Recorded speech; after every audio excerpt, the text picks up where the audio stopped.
Hello, so in today's video I am going to share with you the recipe of icy mango cup, which is a new recipe and really very yummy, so you must try it in your summer days. So without wasting time, let's get started. First of all, in a cup take 3 teaspoon milk. Now add some mint leaves. Add half teaspoon sugar and 1 chopped mango. Now put that aside and now take 2 tablespoons chopped mango, 1 tablespoon milk in a juicer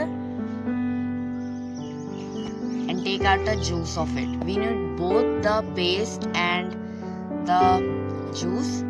Now add some mint leaves. So as you can see here, we are getting a crumble paste of the mango, so we need that only. Now we have added the juice. Again mix it well and now put it in the cup.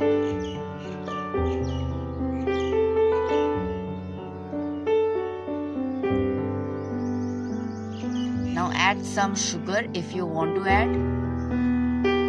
Now garnish it with some mint leaves, then refrigerate it for 3 hours.